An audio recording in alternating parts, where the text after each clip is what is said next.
So guys पिछले 10 से 15 दिनों के अंदर लिक्विडिटी मार्केट में काफी ज्यादा देखने को मिली है। मतलब कि हाई प्रॉफिटेबिलिटी इन्वेस्टर्स को काफी ज्यादा देखने को मिली है, क्योंकि सेबी की तरफ से काफी सारे नए रूल्स एंड रेगुलेशंस लाए गए। सभी मैंने आपके साथ डिस्कस किए भी हैं। पिछले 15-20 दिनों में जो भी रूल्स एंड रेगुलेशंस नए आए हैं वो सभी डिस्कस किए हैं। लेकिन एक चीज अभी हमको यहां पर समझनी पड़ेगी कि मार्केट में काफी ज्यादा स्पेक्यूलेशंस है। स्पेकुलेशंस किस चीज को लेकर के? वीकली एक्सपायरी को लेकर के। कल मिड सेशन में खबर आती है कि भैया वीकली एक्सपायरी अभी आने वाले एक साल यानी कि इस साल तक तो एटलीस्ट नहीं होने वाली है। मतलब कि वीकली एक्सपायरी खत्म इस साल तक 2025 तक खत्म नहीं होने वाली है। ये कल के दिन खबर थी। लेकिन अब भी बहुत से स्पेकुलेशंस मार्केट में अभी भी हैं जो कि कहीं ना कहीं इंडिकेशन इसी वीकली एक्सपायरी की तरफ दे रहे हैं। तो जब भी आपके पास इतने सारे सोर्सेज, इतनी सारे स्पेकुलेशंस मार्केट में बने रहे, आपकी मदद सिर्फ एक चीज करती है, वो है चार्ट पैटर्न। जिसको आप लोग अभी कह दोगे कि भैया चार्ट तो कुछ भी नहीं होता मार्केट में, वो देखो आपका अपना ओपिनियन है, आपकी अपनी मर्जी है। वी आर NISM 7 सर्टिफाइड, तो सब्सक्राइब जरूर कर देना। शुरुआत करते हैं आपकी पहली खबर से। तो पहली खबर आती है मोतीलाल ओसवाल की तरफ से, जिन्होंने न्यूट्रल रेटिंग दी है BSE लिमिटेड में और 2250 का टारगेट कर दिया। यानी कि जहां पर आप अभी इस समय हो वहां से नीचे का टारगेट है। अब ये टारगेट लाने के पीछे के रीजन क्या है?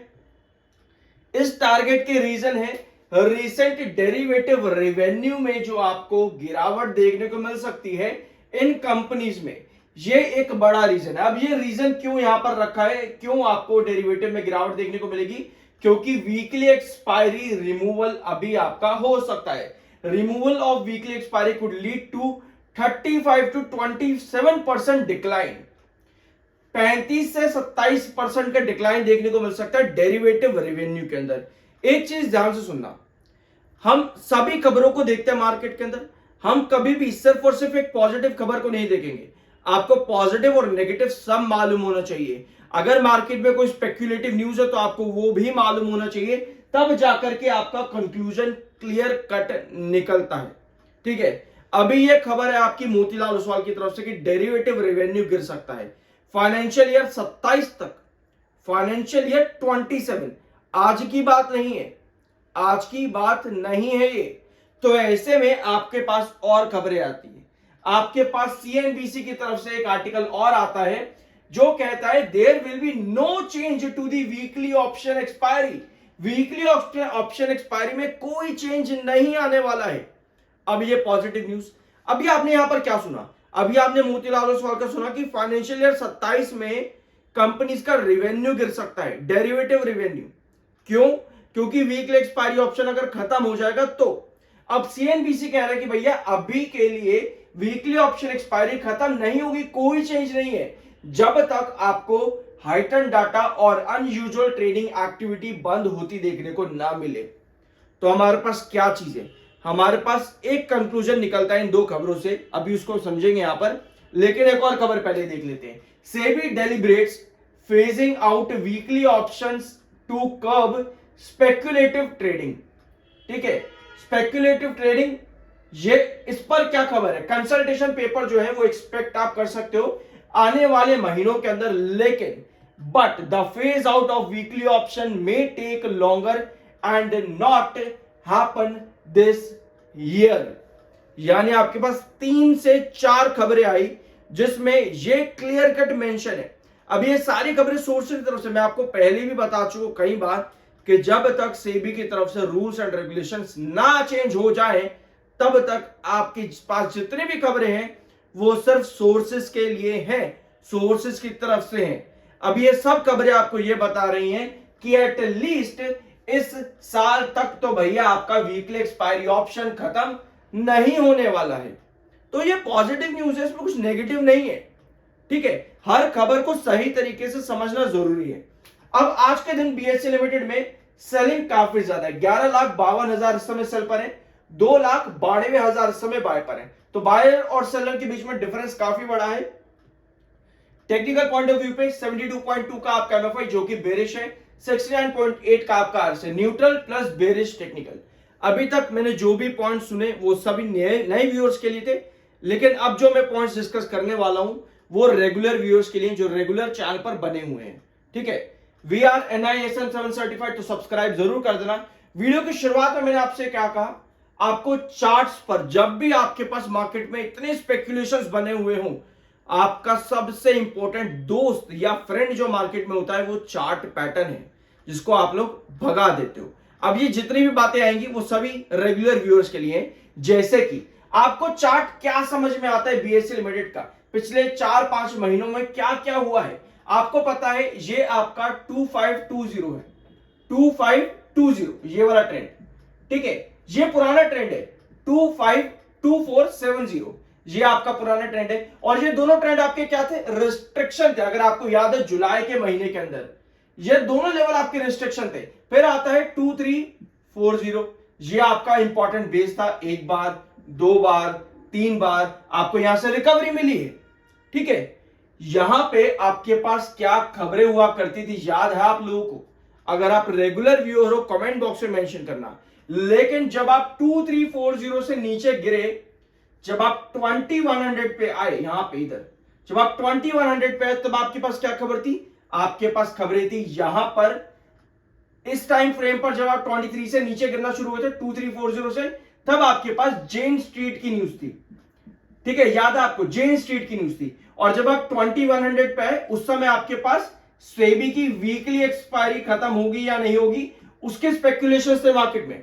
ठीक है, फिर जब आप 2100 से नीचे गिरे, यहां पे 2020 पे, तब आपके पास क्या खबर थी? तब भी आपके पास यही खबर थी, लेकिन आपने 2020 और 2100 से ही क्यों बेस बना करके इतनी बड़ी रैली ली? इसके पीछे एक ही रीजन आता है, आपका वीकली एक्सपायरी अभी नहीं होने वाली है, समझे? लेकिन सिर्फ इतनी बात नहीं है, आपके पास मार्केट में सेबी की तरफ से कई सारे नए रूल्स एंड रेगुलेशंस आए थे जो कि मार्केट में लिक्विडिटी बढ़ाते हैं। तो ये सभी रीजंस आपके रहे मार्केट के अंदर कि क्यों BSE लिमिटेड 2020 से आपको इतना बड़ा रिटर्न देकर के गया। हर लेवल पर ध्यान देना यहां पर। ये लेवल कौन सा था 2020 से 2100 का? ये लेवल कौन सा था आपका? ये था आपका 2200, 4 टाइम्स 2। ये लेवल था आपका 4 टाइम 2। इसके बाद आपका कौन सा लेवल था 2280। ये क्या था आपका कंसोलिडेशन जोन। अगर आप रेगुलर व्यूअर हो तो आपको याद होगा कि हमने एक एक लेवल पर आपके साथ डिस्कस किया था कि कौन से लेवल पर आपका कंसोलिडेशन बनेगा।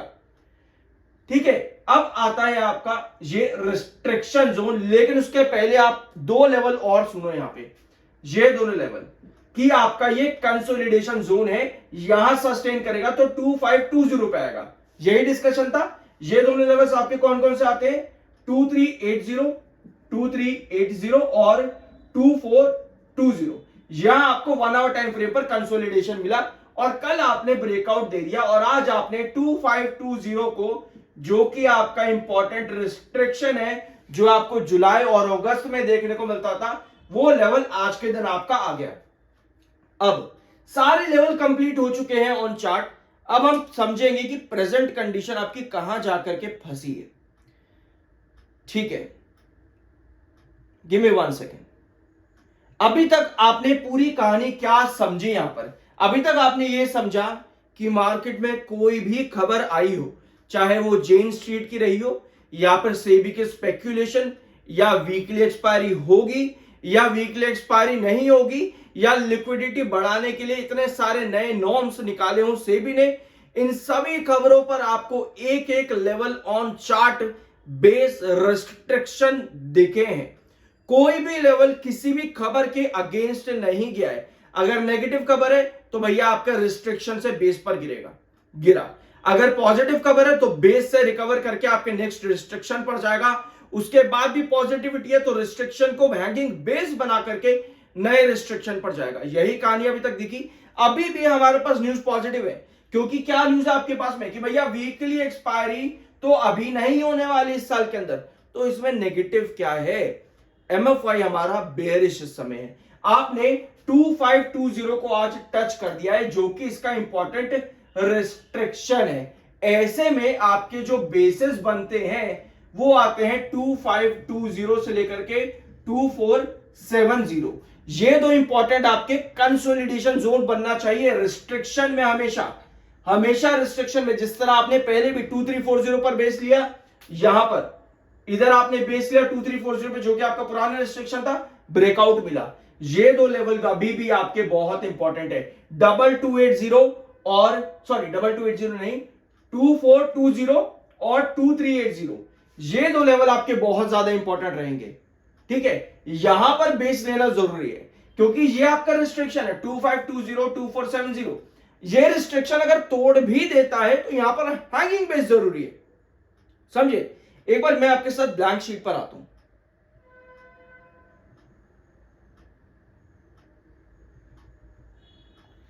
ठीक है, एक बार यहां पर देखना, ये लेवल आपका है कौन सा, 2470।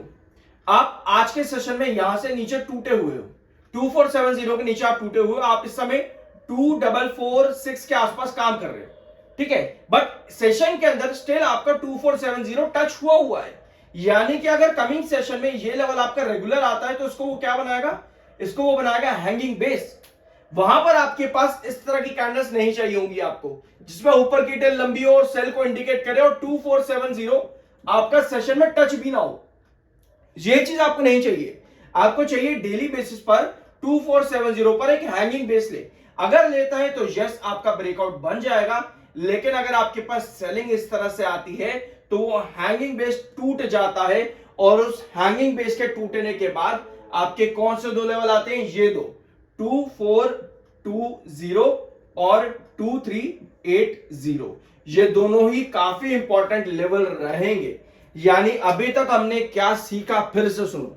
अभी हमने ये सीखा कि किसी भी बेस पर जब भी बेस आपका बनना शुरू हो जाए, यानी कि कंसोलिडेशन बन जाए, यानी कि वहां पर आपका कंसोलिडेशन हो रहा है और वहां से ब्रेकआउट की पॉसिबिलिटी बन रही है, तो उस कंडीशन पे आप वेट करते हो, देखते हो कि भैया वहां पे कितना सस्टेन कर रहा है। आपने वेट किया, आपने देखा सस्टेन किया, आपने एंट्री करी, आपने एंट्री करी। एंट्री करने के बाद आप जा रहे हो एक रिस्ट्रिक्शन पे पर्टिकुलर, आपने कहा भैया यहां पर जितना हैंग ले लेगा ना, जितना यहां पर अपना रिस्ट्रिक्शन पर हैंगिंग बेस ले लेगा, उतनी ही पॉजिटिविटी बनेगी। आपने उस हैंगिंग बेस पर, उस रिस्ट्रिक्शन पर भी आपने वेट किया। जैसे ही सस्टेनेबिलिटी बनी, आपको ब्रेकआउट मिला, आप नए रिस्ट्रिक्शन पर जा रहे हो, जैसे कि आज 2520 2470, ये दोनों रिस्ट्रिक्शन है। आप वेट करोगे, देखोगे भैया कमिंग सेशन में इन दो लेवल्स पर टिक रहा है या नहीं टिक रहा, आप एंट्री रखोगे। लेकिन जैसे ही भैया एक सेशन, दो सेशन के अंदर आपका फॉल बनना शुरू हुआ, आपने क्या किया, शॉर्ट टर्म इन्वेस्टर के लिए आपने एग्जिट वहां पर किया। लॉन्ग टर्म इन्वेस्टर के लिए क्या क्राइटेरिया होता है, लॉन्ग टर्म इन्वेस्टर एक पर्टिकुलर बेस पर अच्छी एंट्री करते हैं और फिर वो लंबे टाइम के लिए जाकर के एंट्री बना करके रखते हैं, अनलेस अनटिल मार्केट में कुछ ऐसी बहुत बड़ी नेगेटिव न्यूज हो जो कि आने वाले 3 महीनों के लिए मार्केट को गिरावट में रखेगी, तब तक एक लॉन्ग टर्म इन्वेस्टर बने रहता है मार्केट के अंदर। बाय सेल की कोई रिकमेंडेशन नहीं है, सब्सक्राइब के बिना मत जाना। We are NISM 7 certified. मिलते अगले वीडियो में।